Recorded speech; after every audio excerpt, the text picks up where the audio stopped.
प्राचीन काल की बात है। एक छोटे से गांव में एक साधु बाबा रहते थे। उनका नाम सिद्धार्थ था। उनकी आंखों में शांति और समझ की किरणें चमक रही थीं। लोग उनसे मिलने के बाद हमेशा प्रशांति और सुख की बातें सुनना चाहते थे।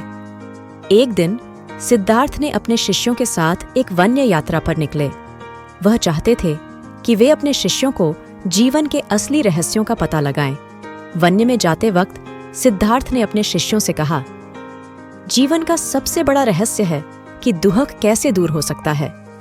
एक शिष्य ने पूछा, बाबा, हमें यह बताएं कि हम दुख से कैसे मुक्त हो सकते हैं। सिद्धार्थ मुस्कुराए और बोले, दुख का सच्चा स्रोत हमारी आवश्यकताओं और आसक्तियों में छिपा होता है। हमें इस आसक्ति से मुक्त होकर शांति की ओर बढ़ना चाहिए। शिष्यों ने श्रद्धा भरकर उनकी बातों को सुना और वन्य यात्रा जारी रखी। वे बाबा से सीखकर आवश्यकताओं से मुक्ति प्राप्त करने का प्रयास करने लगे। एक दिन एक गांव के बच्चे ने सिद्धार्थ को देखा और उनसे पूछा, बाबा, तुम्हारी आंखों में इतनी शांति कैसे है? सिद्धार्थ ने कहा, मेरी शांति का रहस्य है सबको प्यार करना और सबको सहारा देना। गांव वाले हैरान रह गए और सिद्धार्थ को अपने साथ अपने गांव में ले आए।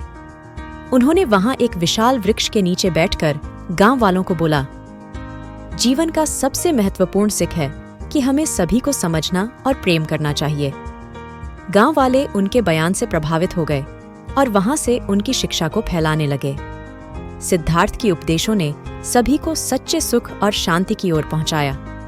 इस प्रकार वह छोटा सा गांव भी एक शांतिपूर्ण और सुखी समाज बन गया।